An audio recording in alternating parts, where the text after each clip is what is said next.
This episode of BJJ Mental Models is brought to you by BJJ Mental Models Premium.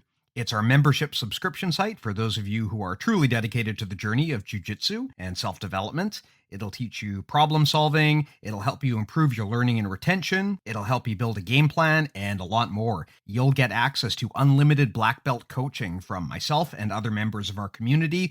You'll get access to a full community of black belts and other systems thinkers who want to help you succeed.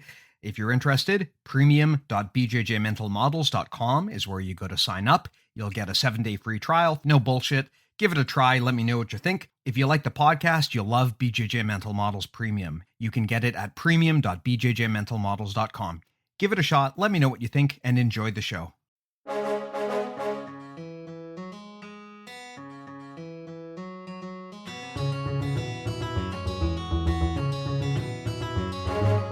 Hey, welcome to BJJ Mental Models, episode 136. I'm Steve Kwan. BJJ Mental Models is your guide to a conceptual and intelligent jiu-jitsu approach. And today, here to talk about anacondas, I've got Matt Skaff. Matt, how are you doing? I'm doing great, Steve. It's just an honor to be on your show. I'm a big fan of BJJ Mental Models. And so when you reached out to, have me on, I was definitely very happy about that. Fantastic. And of course, you're a podcaster as well, right? You're the host of the Grappling Discourse. Yeah, so I've been doing my podcast for almost 2 years. In October, it will be 2 years. And I've just fallen in love with the podcasting process. Now, my show's a little bit different in that I don't have very many interviews. I have had a handful of guys on, but mostly it's just my thoughts on different subjects. So if you listen to my podcast, The Grappling Discourse, you'll hear a lot of me breaking down different things. Yeah. Well, interestingly, that's how we started doing this thing, because I think we approached this from a very similar mindset. I mean, I am not a big fan of BJJ celebrity podcasts, right? I mean, I don't really find it particularly interesting to have some competitor on here just rambling about whatever is on his mind. So we really resisted doing guests for a long time, but then we tried it and we got to a point where we sort of figured out a working model where we get guests on and we do more of a panel versus like a typical interview, because that way we can actually talk about educational concepts and go deep into jiu-jitsu and not just like ask a person what their competition prep is looking like for their next match, right? Or anything boring like that. We try to make more timely educational content, but yeah, it is always an ordeal to try to keep some people on the track, right? You let them go for an hour, and if they're not used to the format, then who knows what they're going to do? But that is the joy of podcasting, I suppose. Yeah, amen. I guess we should also clarify for people who want to learn more about you. To clarify, you are not the Matt Skaff chiropractor, correct? I am not. It's funny. There's very few Matt Skaffs out there. I've actually never met a Skaff that wasn't a part of my family. So I know they're out there, right? There's definitely more Skaffs. Skaff is a Lebanese name. So if you go to like Lebanon, then you'll see a lot of Skaffs. But in the United States, not very many. And so very unfortunately, a gentleman, made some pretty big mistakes in his chiropractic office that now is linked to Matt Skaff. So not that Matt Skaff. When that happened, you must have like checked Google and thought, "Oh shit, there goes my SEO." Like that, that's going to be a problem. Yeah, luckily, I'm still young enough. Like if he would have been 30, like I'm 31. If he would have been like right around 30, definitely would be a little bit more worried about the Matt Skaff link. But luckily, it's different state. He's much older than I am, and hopefully going to prison for a bit of time as well. Yeah. So my suggestion is, if you want to learn more about this Matt Skaff, if you're going to Google him, add like BJJ to the end of his name or something, just to make the process a little bit more easy. But with that said, Matt, you came onto my radar because you've got a few very interesting areas of expertise, one of which is the Anaconda. And I'd love to explore this in a lot more detail. It's something we've never really talked about in depth on the podcast. I mean, I'm not really great at the Anaconda, but it's got so many advantages and there's so many awesome things you can chain into and out of it. It's a very powerful wrestling position. There's a lot of really unique entries and exits you can do from there. And of course, transitions to other head and arm chokes. So with that said, I mean, I'll give you the floor here. Give me the sales pitch for the Anaconda. So here's the thing with the Anaconda choke. All right. So obviously, I think most of your listeners and obviously you, Steve, are going to be aware that there's two types of chokes. You have naked chokes and you have arm in chokes. Now, naked chokes are a lot easier to finish. So when you think about rear naked chokes or guillotines or choke variations where you do not have an arm in, it is a lot easier to finish. However, it can be tough to control sometimes. So that's one of the big gripes people have with things like the Marcelo team is that it can be really difficult to control. Now, when you have an arm in, you have much more control, especially in some of those wrestling situations where you have the arm in, you're getting to hang weight on the head, and you can really control the position. You can slow the fight down. Now, the arm in chokes, though, are much harder to finish. Since you have an extra joint into the submission, people find, especially if you're not well acquainted with the technique, whatever the arm in choke variation you're attempting is, if you're just starting off, you might find that like, man, I really like that I can control this position, but I'm just having a hard time finishing. But the Anaconda, I think, is really special. And it has a special place in my heart over like the Darce, because I think the Anaconda and Darce will always be linked. You'll hear, all the time in the UFC, they mix it up. They've actually done a lot better in recent years getting the terminology right, that vernacular right, and, identifying whether it's a Darce or Anaconda. But it used to drive me crazy because they would always mess that up. Yeah. But the Darce, in my opinion, is much more difficult to finish because you're going in, your choking arm is going through the shoulder. So you're going through the arm side first. And so if that person has really good posture, or you're going against somebody that like is really strong and they're really good at, again, posturing up and, getting their posture back, it can be really tough to finish. The Anaconda, on the other hand, you're going through the neck side first. And so you're getting into a much deeper choking position right off of the bat. You're already cut off one carotid. But the issue that people have with the Anaconda is, how do I take the arm that's in, right, into the Anaconda choke? How do I use that arm to cut off the other side of the carotid? And I think we're going to explore some of that today. But the Anaconda in as a control position is just absolutely phenomenal. And once you get down the choking mechanics, it is one of the purest chokes and one of the most efficient chokes that there is in jiu-jitsu. It's great that you bring this up because this is something I've noticed too. I mean, I'm old enough to remember when I started jiu-jitsu, the Anaconda choke was pretty popular at the time. I remember Minotauro Nogueira loved the Anaconda choke. I remember some buddies of mine went to a seminar of his. They learned his tactics for using the Anaconda. It was a big deal. And then at some point, the Darce choke just kind of blew up in popularity. And in this day and age, in the year 2021, like I see a lot of people going on and on about Darces, but I don't see Anaconda chokes that often, which is interesting because I agree with you that the kind of the mechanical structure of the Anaconda, there's just something about the way that you grab it. It feels good when you have the Anaconda choke, right? With the Darce choke, whenever I go for that, I just don't love the way that it feels. I mean, it does have some advantages, and we'll get into that here and there, but I would love to explore the Anaconda in a bit more detail because like you said, the Anaconda has a trade-off. Whenever you're grabbing two levers instead of one, you're making a trade-off. You're trading damage and power for some degree of control. Like I love, single lever attacks like a guillotine where you're latching onto the person's neck, or the rear naked, when you've just got their neck, you can get a lot of power and a lot of torque to get the submission. But like you said, you are losing some degree of control. And it's common that, you go for that limb and you've got the neck but the guy like spins or rotates out because you just don't have as much control.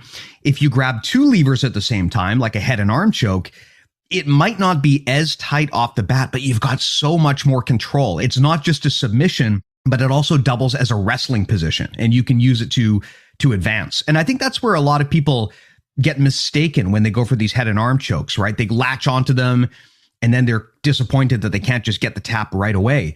But with that kind of control, like you can use that to transition, right? There's no rule saying you have to sit there. You can use that control to advance, to sweep, to get up on top.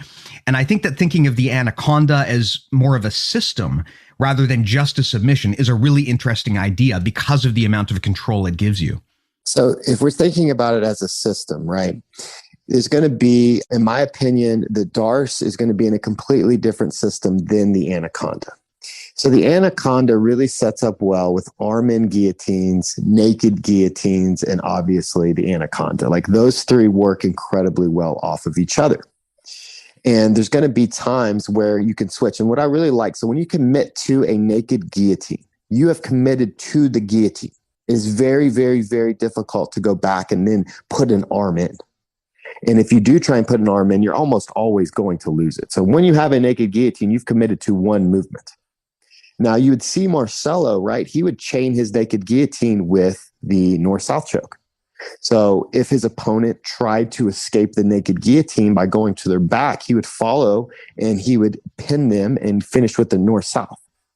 And so that's really that kind of circular movement if you just take the naked guillotine. But if you start with the arm in, you can go through an arm in guillotine. You can go between arm in and Anaconda. You can start with those attacks. And at any moment, you can switch to a naked guillotine. And then if you have a north-south choke on the backside, you can finish with the north-south choke. So that is my favorite circular choking sequence, is that right there. I'm starting with an arm in. My first play is going to be the arm in guillotine. If I feel the arm in's not there, I'm going to go to the Anaconda. And then from there, I'm going to go to a guillotine. And then on the back door is the north-south choke. Now, the Anaconda, though, in my opinion, is the best pinning position. Like we're talking about pinning. And I think a lot of people really lose track of what the order of operations is in submissions. Too often you see people, right, they just jump on a submission or they commit to their back. They go for a choke. So maybe they're in top half guard and they see an opportunity at the neck and they flip over, they try and do a guillotine or an Anaconda or a Darce choke, whatever it is, and they completely lose position and end up on their back. The first thing you need to do is you need to get control of the head and the arm, but really getting control of the shoulder. The shoulder that is in the lock is going to be the most important, aspect of attacking from that, attacking the Anaconda. And so whenever I'm thinking about attacking the Anaconda, I'm always looking for an outstretched arm. Okay, so I'm looking for that arm to be out of position. So I'll really describe the Anaconda and the guillotine's relationship like this, right? So I've already explained that that's kind of the circular loop, at least for me. It's arm in, Anaconda, naked guillotine, and north-south choke. Well, when the arm's extended, okay, anytime the arm's extended, the Anaconda is really easy to set up. But if my opponent's arms are closer to their body, right? So imagine, you're going against an opponent, you're passing half guard or quarter guard. My opponent's hands, like he's not reaching for an underhook, for instance, then getting an Anaconda is going to be very difficult. So I need him to reach for an underhook. That's probably the easiest setup. And that's usually where I start people, is off of your opponent reaching for an underhook. Because once they reach, that arm gets out of position and it's very easy to manipulate that arm that's in. However, if they don't reach and their hands are playing a much tighter, you can, try and get a chin strap. You can try and roll over for guillotines. Does that make sense? Yeah, definitely. So to clarify, when you're attacking the Anaconda here, we're talking about attacking it from, say, top side control, it sounds like. Am I right? So that's where I start everybody off. I think that is the easiest setup. And I always tell people, if you add this entry, you will get taps almost immediately at your gym, especially if your gym is a heavy underhook gym. If guys play, like 10th Planet, for instance, I'm a 10th Planet. I'm a first degree black belt under Eddie and my instructor, Brandon McCatherine. And so underhook, huge part of the 10th Planet system, right? Like lockdown, underhook, like looking to get underhooks. You will get so many easy taps from that position. Now, there's so many different ways to set it up, especially from wrestling positions, whether guys take shots or they come up into turtle. But for the easiest way to understand the Anaconda and to learn the Anaconda, it is from passing quarter guard, like passing half guard, getting into quarter guard, or even from side control. It's going to be coming off of an extension, your partner trying to win an underhook. Got it. So that's kind of the beginning of the chain here that we're talking about. You're in side control or you're in the process of passing. Your opponent comes up for an underhook. You wrap around their head and then you set up the Anaconda grip, right? Is that what we're talking about? Yes, exactly. Awesome. That's a cool way to teach it, because normally when I teach the Anaconda, everyone thinks of it as like a front headlock choke, right? That's the place where a lot of people kind of start the chain, but it is so predictable from there, which is the only problem. So I like the idea of setting it up from the side. The other problem with doing it from the front headlock, of course, is usually the assumption is that then you're going to gator roll, and you're kind of giving up the position if you do that. So I like this bit about attacking it from side control instead, because so many people there, like to your point, they think the Darce choke. But tell me more about how you do the Anaconda here from top side. So you just mentioned the key word, the Darce choke. Everyone thinks from this side position that the Darce is what attack is coming. And so the best setup, I'm telling you, Steve, if you add this into your gym, listeners, if you add this setup into your gym, you will tap out so many people. What you do is you act like you're weaving in a Darce. Okay. So imagine you're in this battle, right? You just pass side control. Let's say you're in side control. You're in top side control. Your partner, even let them get an underhook. You act like you're going for a Darce. So we're assuming that we're on the left side control. So our right arm is the Darce side, right? So our right arm is acting like we're weaving in for a Darce. Well, what everyone's going to do is they're going to resist that, right? What they're going to do is, so now you imagine I'm the bottom guy. I have my left arm underhook and I feel somebody going for a Darce. What am I going to do? I'm going to retract my elbow. Okay, to just make it harder, right? I'm not going to keep extending my arm because then I'm just going to end up choking myself, right? So I'm going to just retract my elbow a little bit.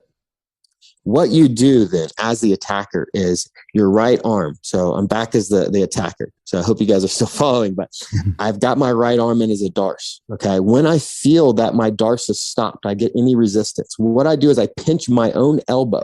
I go elbow to elbow with them and I pinch my elbow to my ribs, trapping their arm. Then what I do is I fall over. Okay, so I attack with my left arm. I get the dive over for the Anaconda, but I do not lock in. So I think the biggest mistake people think is that they lock in the Anaconda. They try and lock in the Anaconda too soon. You do not need to lock in the Anaconda until the last second. Like that's the last step you do. I trap that. Okay, so I act like I'm going for a Darce. I pin my elbow to my body, trapping their arm to me. So I've got that arm in, the arm that's going to be in the lock. I've got that trapped to my body. And then I jump over. So you imagine like Rafael Mendes, his famous like Anaconda setups. I do very similar to what Rafa does, except I prioritize trapping that arm. When I fall over now, that arm is outstretched. Okay. My arms are not together. So I've got my left arm underneath, in the choking position, but my right arm is pinned to my body. It's actually like a straight arm. And then from there, got the pin, and then setting up or getting a deep Anaconda choke is really easy. So does that make sense how you can use the threat of the Darce to set up that Anaconda from side control? Yeah, it definitely makes sense. I mean, I know, of course, through audio, it's kind of hard to go through the details, but I generally get the idea of what you're saying, right? People, when they're on that side control position on the bottom, right? They, especially if they're going for the underhook, they expect that the Darce choke is going to be your predictable response, right? The guy on top is going to go for it. And I would say that most people, like I said, I mean, the Darce choke has kind of become a bit of a fad and people go for the Darce choke all the time to the expense of the Anaconda. So I see what you're saying, right? If you switch that grip around, then it's going to be, I think, an unexpected move that would catch your opponent off guard. And the other advantage too, that I find, like, I'm not questioning the power of the Darce as a finishing move, right? When you are on top of a person in side control, if you've got them like on their side and you can get the Darce, it sucks for the person on the bottom, right? Like it is very, very easy for the person on top to hold that position, and it sucks to get stuck there. But my one criticism of the Darce choke is that there's not a lot of things that you can chain off of it. Right? When you get to the Darce choke, you kind of either have it or you don't. It's sort of like a kill shot, right? If you've got the person broken down and you Darce them, it's going to be miserable. But if it fails somehow, you don't have a lot of plan Bs. Whereas with the Anaconda, you do have a lot of plan Bs, right? So I think that opens up the door to continuing the attack chain, which is, something that I see the Darce kind of as like the end of the attack chain. If you get there and it works, great.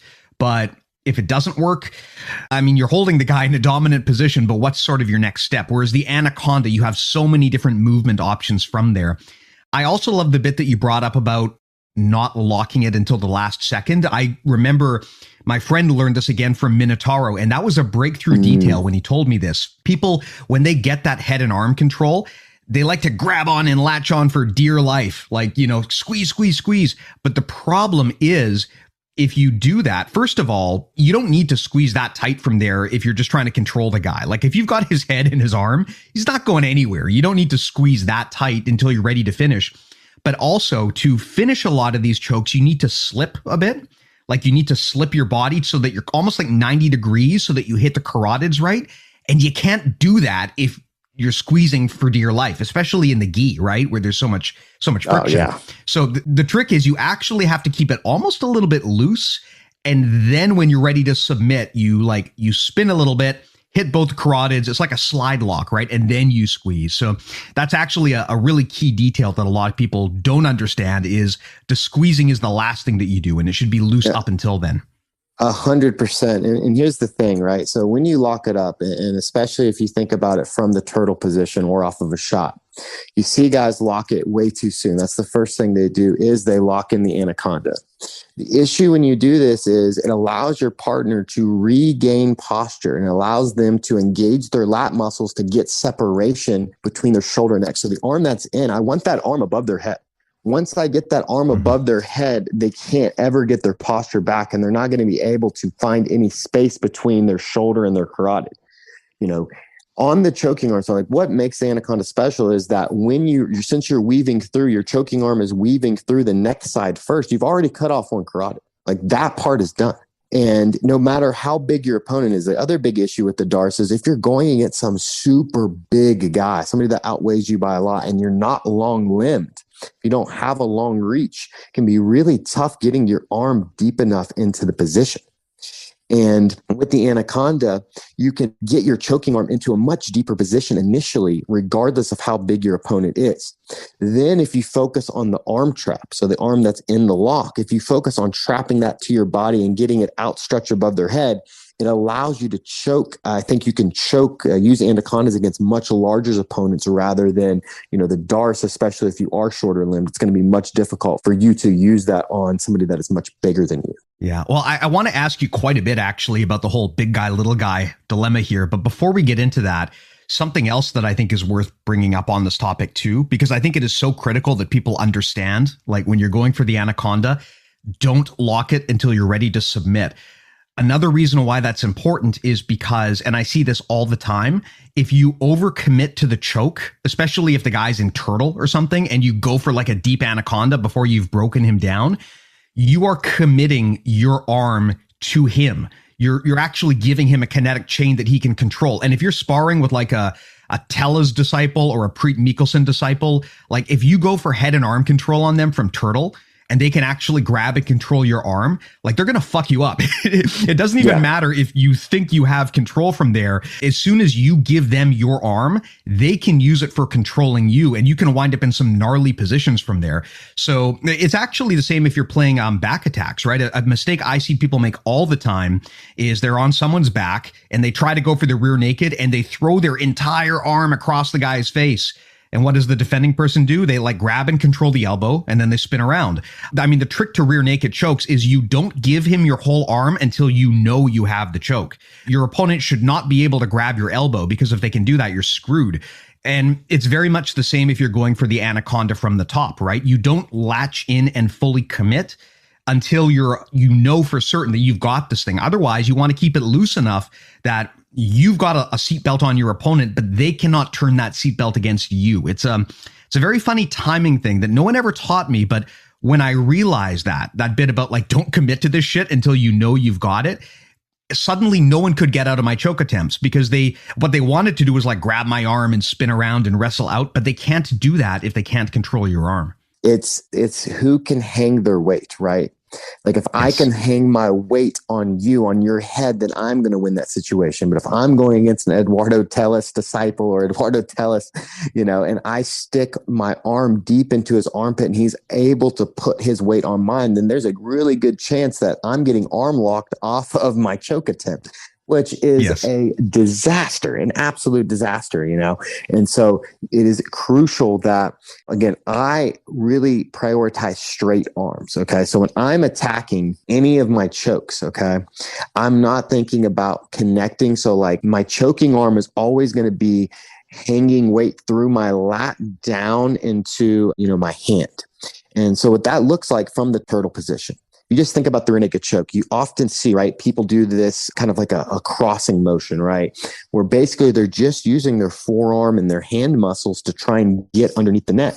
And that is very easy to stop if you just continue to, kind of bring your elbow in and out of position, right? So the moment you take your elbow outside the line of your core, so with my choking arm from the rear naked choke, right, the moment I take my elbow outside of my ribs, and the farther it goes, the weaker it gets, because it's disconnected from my body.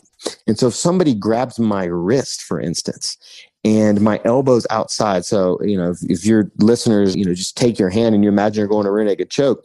If your hand's in line with your sternum and your elbow's, a foot outside the line of your core, you're not ever going to win another inch from that position. You're going to have to disengage, refight the wrist battle. What I'm looking to do is get my elbow to the center line. All right. Always keep it in the center line of my partner's chest.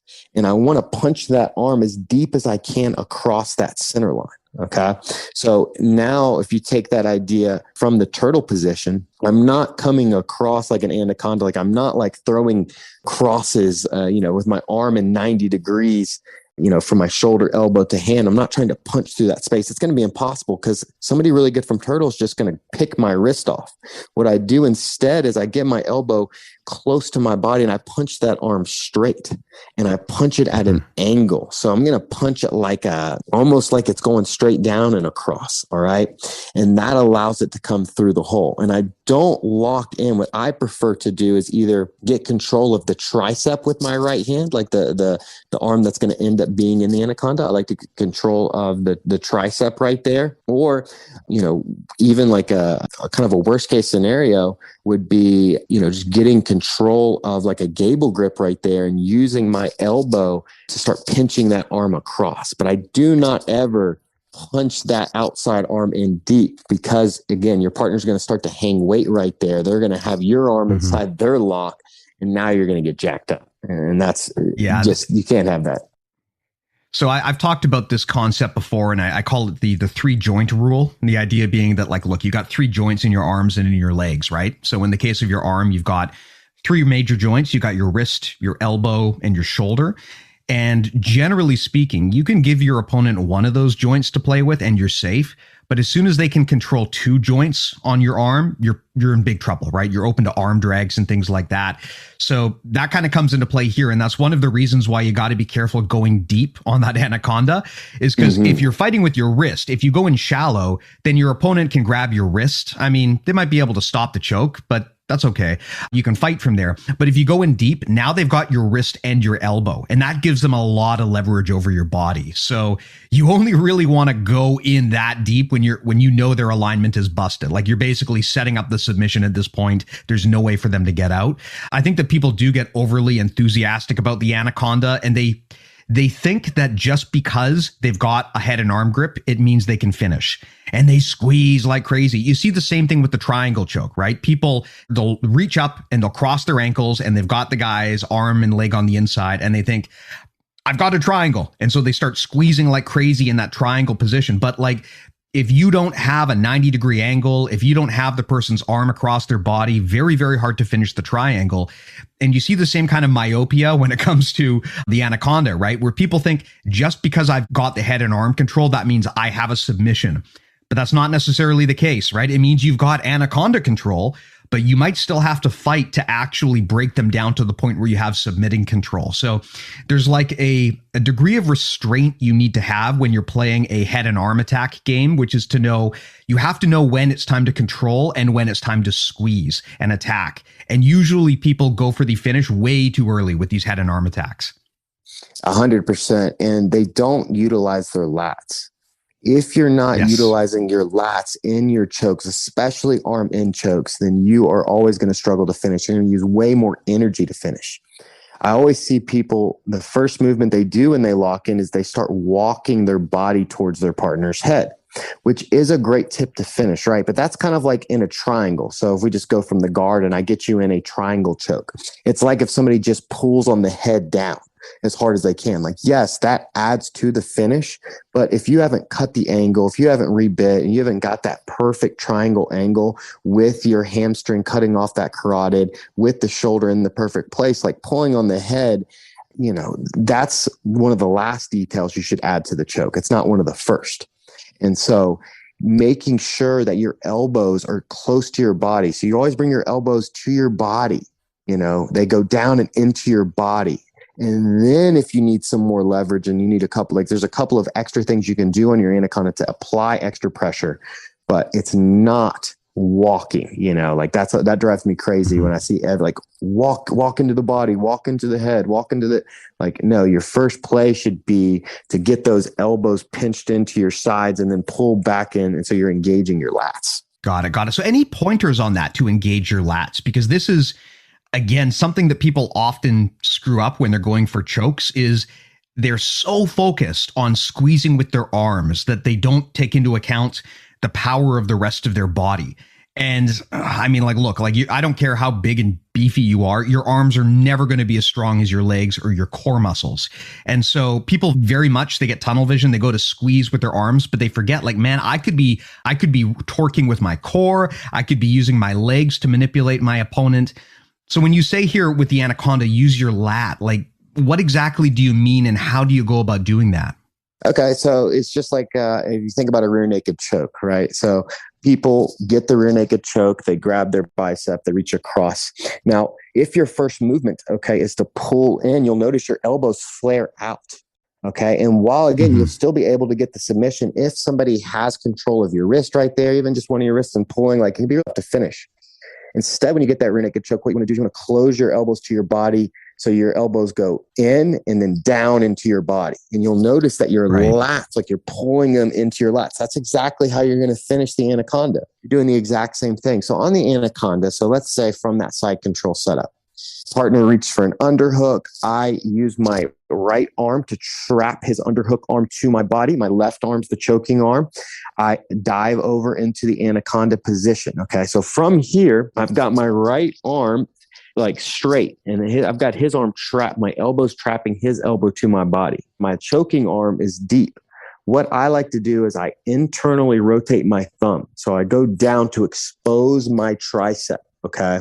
So if my thumb is up, I'm going to grab my bicep. And this is a big trick I got from Boogeyman, Richie Martinez on his Darce chokes, is that he grabs his tricep rather than his bicep. And so what you do is you internally rotate that thumb down. Okay. And you'll notice that exposes your tricep. And so the big thing here is that now if it slips, right, especially if it's no gi, you're short sleeve, it's sweaty. When you slip, you'll go to your bicep. Where a lot of times when you grab your bicep initially, when it slips, you don't have anything, right? You break the grip. Exactly. And so I always internally this is something I do on my Darces and Anacondas. I internally rotate that thumb down to expose my tricep. I get the tricep. And now from here, okay, so most people, they just reach straight across. You'll notice if you've got your choking arm right, it's just grab the tricep. If I just reach across, my elbows flare, just like in the rear naked choke. I don't want my elbows flaring out. So instead, what I do is I go back through that motion. So, right, my thumb was up and then I internally rotated it down. What I do is I go back the thumb up and I pull my elbow in. So the non-choking arm elbow then goes back to my lat and then it comes across. And you'll notice, if you just do this without a partner, you just do this by yourself. I just did this on my bed. I'm sitting on my bed doing this podcast. And I just noticed it's a 10-time choke. I'm just engaging my lat and then I'm reaching across for that other shoulder. Okay, so I'm grabbing that tricep, expose the tricep with that internally rotated down. Once I have the tricep, now my thumb comes back up. So I don't reach across from here because, again, my right arm flares out that space. Instead, my thumb comes back up and my elbow comes to my body. And then I reach across. And now I'm in a deathly Anaconda squeeze right there. I barely have to squeeze. All I got to do is flex my biceps. Elbows, they just keep coming to my lats and I just flex my biceps and that should be all it takes. Got it. So if I'm understanding correctly, kind of the two big takeaways you're saying there are use your lat. And kind of the way you do that, like with a lot of other chokes, is you pinch your elbows into your body. Mm-hmm. And also you've suggested here to try to grab your tricep and not your bicep by rotating your thumb down. And that makes sense, right? I mean, when I go for these kinds of submissions, I often grab my bicep. And the problem with doing that, like you said, is if your hand slips, you're out of there. There's nothing left. Whereas if you grab your tricep, if your hand slips, now you're going to land on your bicep. So you haven't immediately lost the grip. Yes, it is just a game changer, especially if you are wearing long sleeves. You'll find you just get caught on that with that friction, especially in the gi. You start grabbing your tricep, you'll never slip off those chokes again. It's a money detail. Do you find with the gi, there's a significant difference to this whole thing versus in no gi? Because of course, the problem with the gi is there is so much friction, right? It's going to, at least from my experience, I always have trouble slipping that grip in the gi just because of the friction involved. Oh, 100%. I think chokes, whether they're naked or arm in are more difficult just because you have an extra barrier to get through. And it can be really difficult to get through those barriers. There is more friction. I think, that's why people prefer, like a bow and arrow to a rear naked choke, right? Like in the gi, most guys spend their time with the bow and arrow choke just because it's so much more accessible, I should say, than an actual rear naked choke. And I think the same would be true from like a clock choke or a loop choke or something like that. You might prefer those types of things rather than, shooting Darce chokes or shooting Anaconda chokes, just because you're not going to have to deal with that friction. What I often do in the gi to kind of compensate for this, because I agree that it's very hard to slip in an Anaconda from the gi, but I still love that head and arm control, right? And I still want to use it as a threat. So what I do is when I reach my arm through for the Anaconda, instead of trying to grab my bicep or my tricep, I just get my hand deep tight inside their collar and I grab there. And then I use my outside arm to kind of steer, because that way you're probably not going to get the Anaconda, but you can turn that into like a single wing choke, or you can turn that into a bow and arrow. So you can still use the same general types of control in the gi. It's just if you're having trouble getting your whole arm through, you can stop at the collar and just get a really, really tight collar grip. And that in itself leads to a whole series of gi chokes, but you still have the same general idea. You're using head and arm control as a system. Well, and I think you've brought this point up 2 or 3 times, and you've sold the Anaconda to all your listeners in that it is so much more easy to transition into other offensive movements off the Anaconda than the Darce. With the Darce, you're thinking about really, you've got a Japanese necktie, you've got some vice chokes, and you've got a Darce and Marce. You've got that system.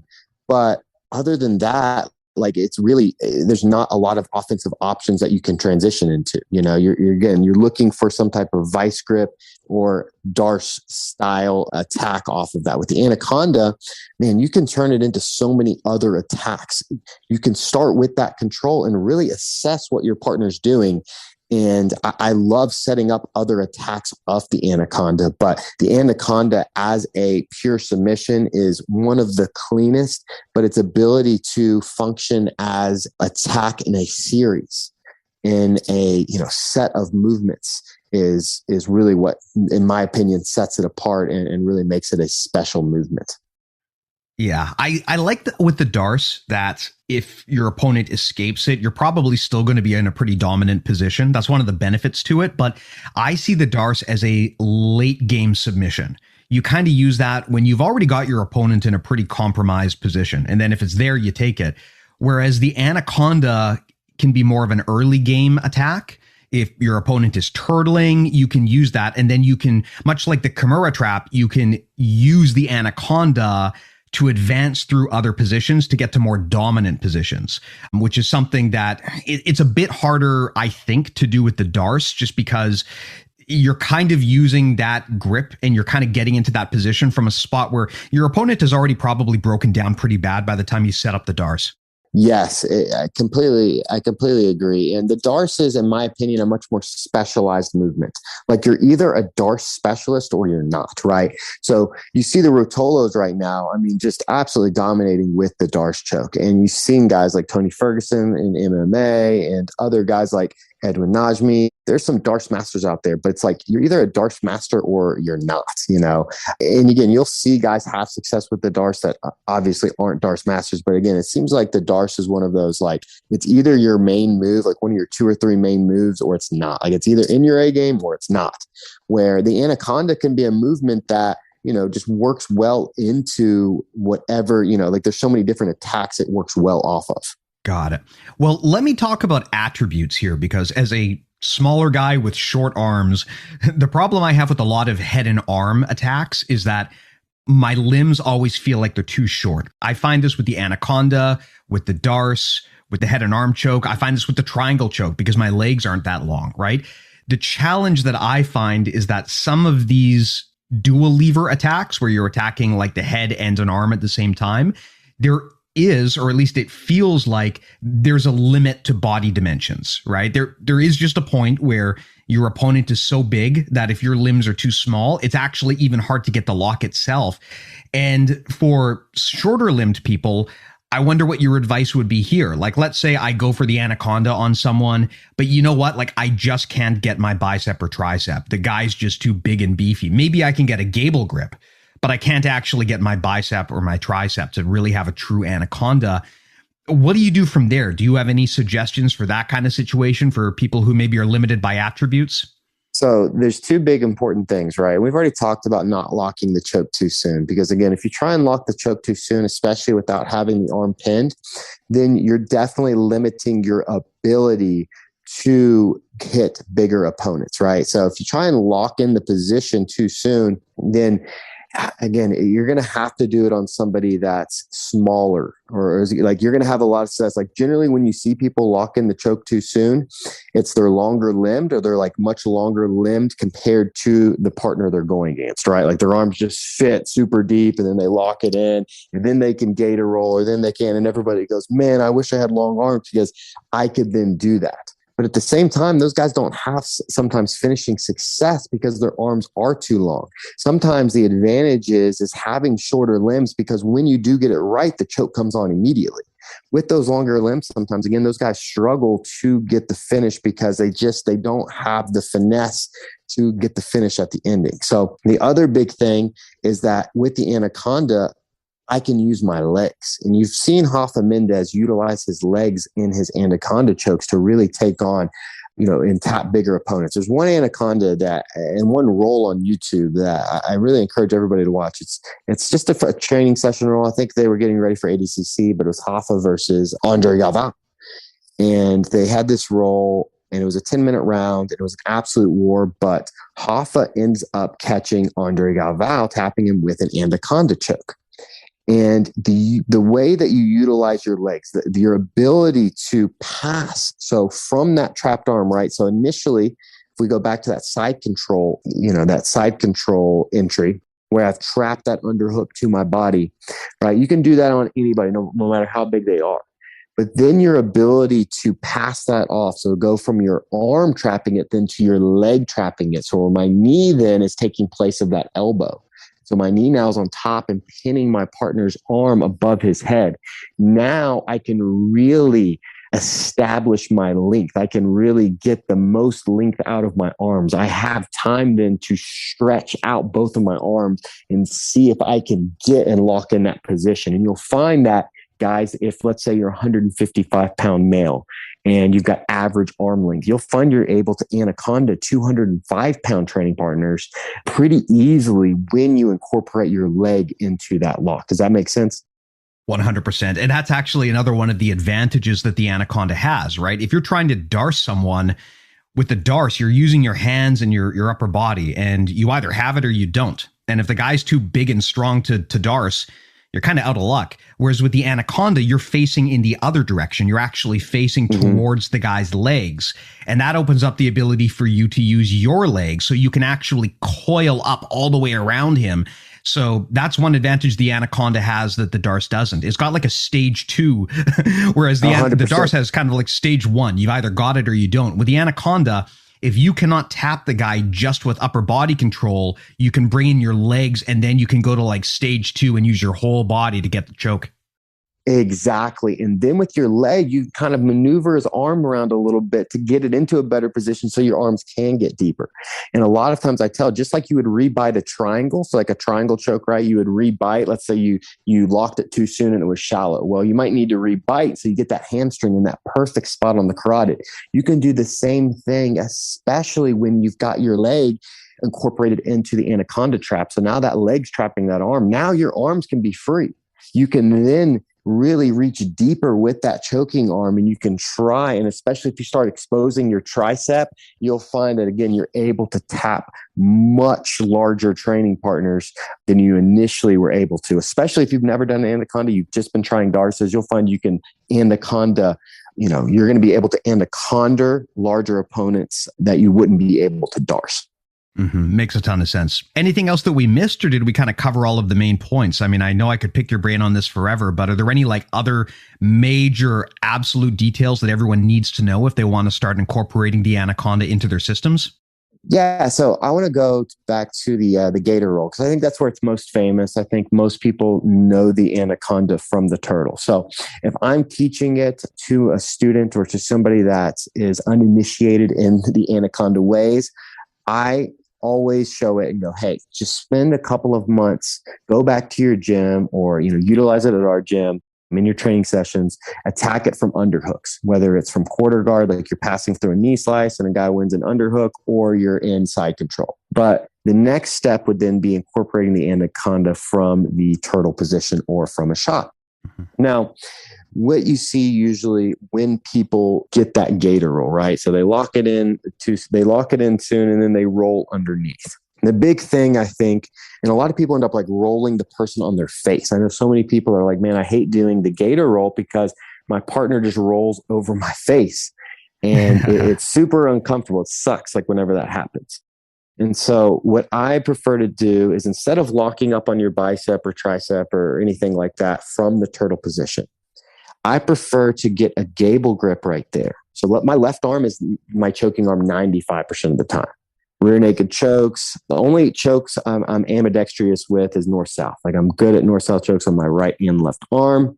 And I'll hit rear naked chokes with my right arm, occasionally.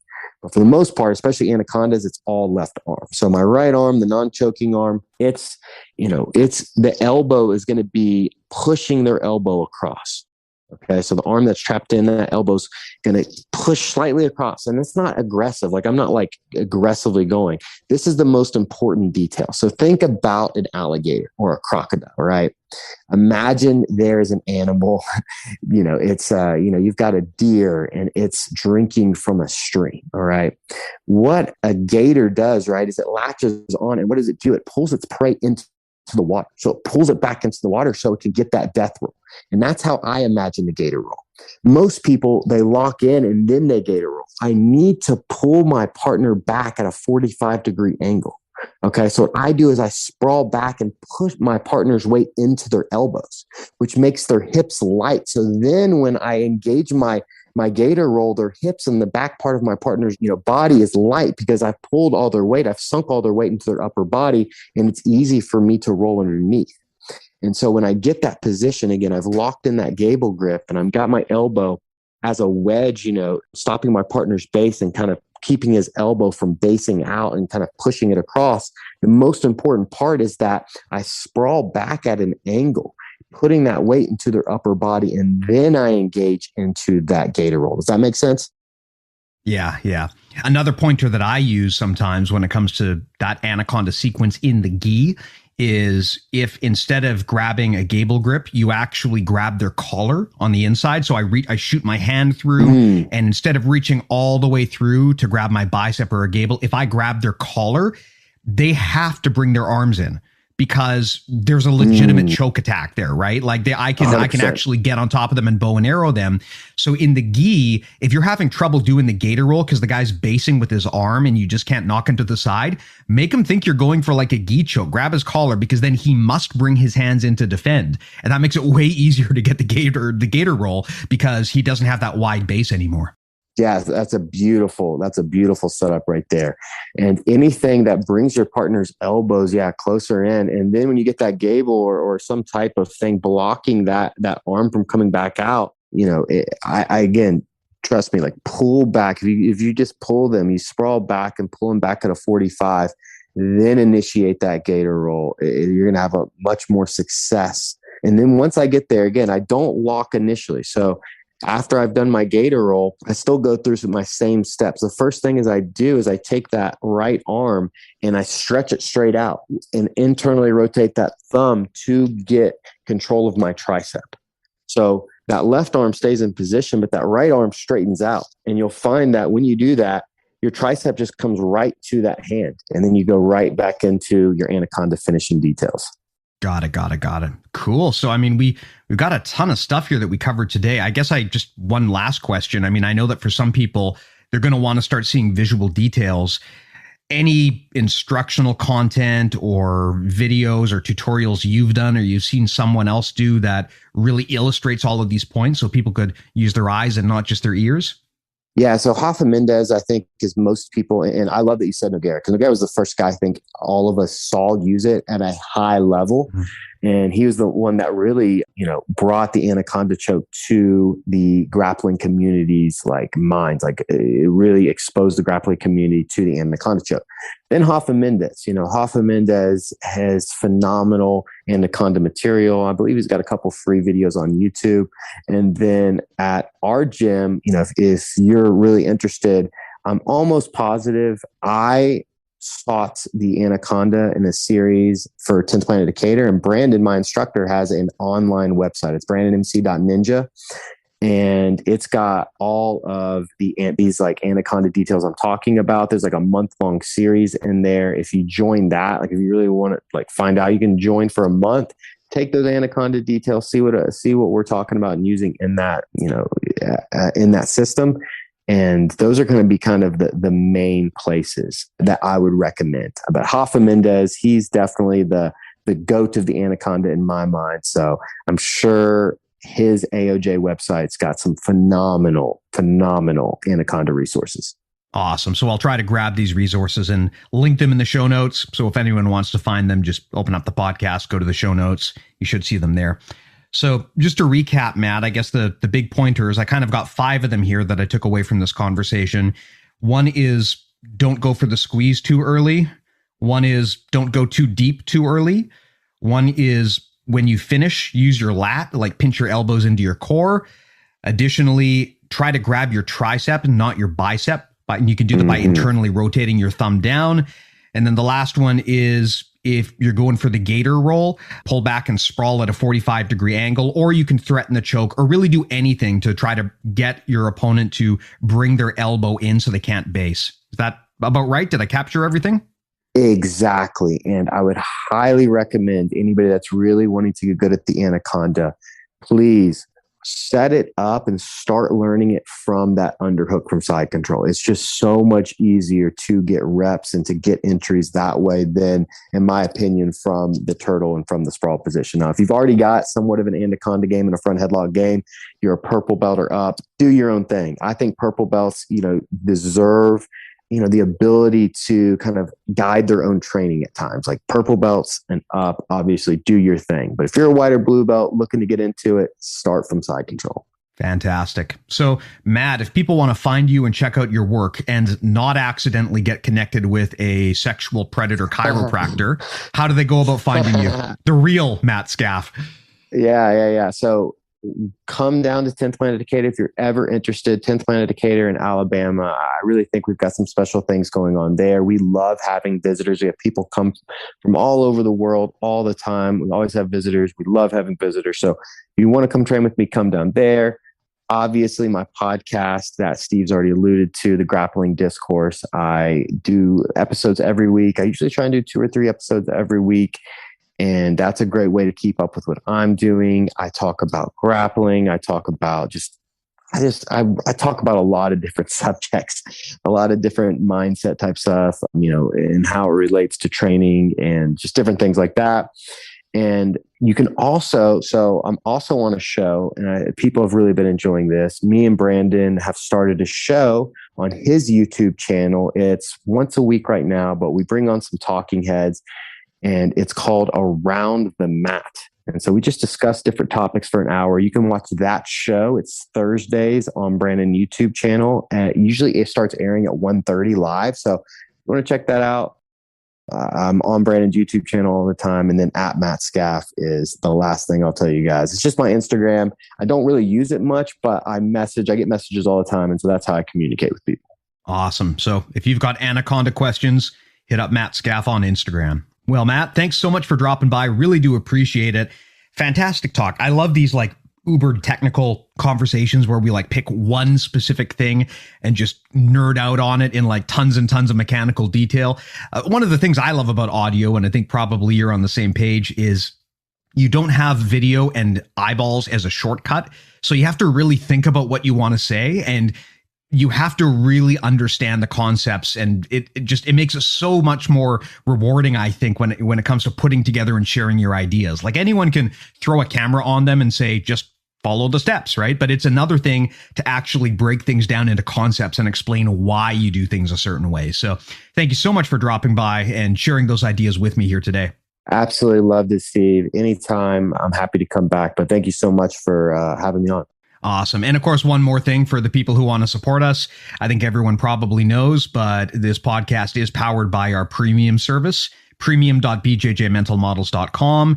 It's our brand new subscription site. All of the stuff that we've been doing for the last few years that we'd previously organized up on Patreon, we've actually got it into a full, real membership site. We're a real business now. There's a lot of people who've already taken up on that. But if you want to support us and get more of this stuff and learn more about how the concepts can be applied to things like strategy, check us out. Again, it's premium.bjjmentalmodels.com. And if you just want to make a smaller commitment and you're not interested in all that, you can always support us on Patreon. That's patreon.com/bjjmentalmodels. So again, two choices, premium.bjjmentalmodels.com or patreon.com/bjjmentalmodels. Matt, thanks again so much for coming by. Really do appreciate it. Thanks for taking the time out to talk to us. Great chat. And to all of the listeners, I'll talk to you guys next week.